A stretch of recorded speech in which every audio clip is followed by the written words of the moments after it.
గౌరవ ముఖ్యమంత్రి చంద్రబాబు నాయుడు గారు కస్టమర్ హైరింగ్ సెంటర్స్ అనేటువంటి ఒక స్కీముని గ్రామాల్లో రైతుల్ని యాంత్రీకరణ వైపు మరలించడానికి పేద బడుగు బలహీన వర్గాలు మైనార్టీ వర్గాల వారికి యంత్రాలు లేక సెంటు కుంట ఎకరం ఉన్నటువంటి వాళ్ళకి వ్యవసాయాన్ని అందుబాటులోకి తీసుకురావడానికి పెట్టినటువంటి స్కీము ఈ యొక్క కస్టమర్ హైరింగ్ సెంటర్ అనేది. దీన్ని ఒక నామకరణ చేసి ఈ రకమైనటువంటి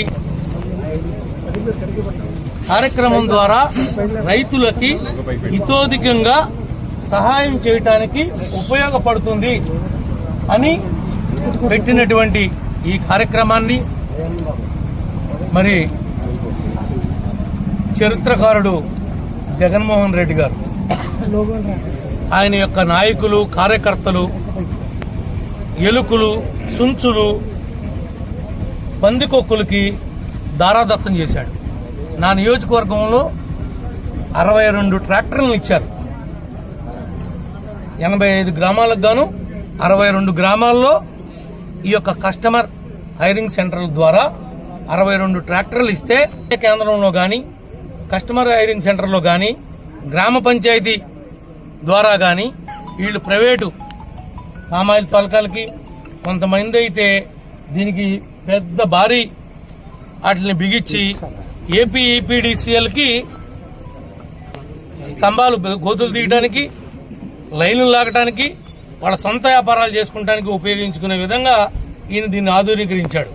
ఇలాంటి యాంత్రీకరణ పరికరాలన్నింటినీ కూడా ప్రతి పరికరానికి కూడా 40% రాష్ట్ర ప్రభుత్వం యొక్క డబ్బు, 50% బ్యాంక్ ఫైనాన్స్, ఆ యొక్క గ్రూప్ యొక్క కాంట్రిబ్యూషన్ 10%కి ఇలాంటి వెహికల్స్ ని ఆనాడు తెలుగుదేశం ప్రభుత్వం రైతాంగం కోసం తీసుకుని వస్తే ఈ దగాకోరు ప్రభుత్వం, ఈ దొగుల్బాజీ మనుషులు ఈ బళ్లన్నింటినీ కూడా రాష్ట్ర వ్యాప్తంగా కాజేసి ఈనాటి వరకు కూడా ప్రజలకు ఏమీ కూడా నిజాలు తెలియకోకుండా ఈనాటి వరకు కప్పెట్టారని చెప్పి కూడా ఈ సందర్భంగా మీకు తెలియజేస్తా ఉన్నాం.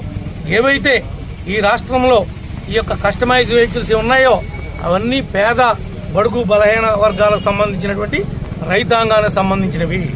అవి వాళ్ళు వాడుకున్న తర్వాతే మీ సొంత పనులకి మీ సొంత అవసరాలకు ఉంటే ఉపయోగించుకుంటే తప్పులేదు. కానీ వాళ్ళకి 1 ఎకరం కూడా దున్నకోకుండా 1 ఎకరాన్ని కూడా సాగులోకి వాళ్ళకి సహకరించకుండా మీరు చేసినటువంటి ఇటువంటి దోపిడీలు అన్యాయాలు ఇక సాగవండి. రోజులు మారినాయి. ఈ విషయాలన్నీ మీకు ఈ సందర్భంగా తెలియజేస్తున్నాం, గుర్తు చేస్తున్నాం.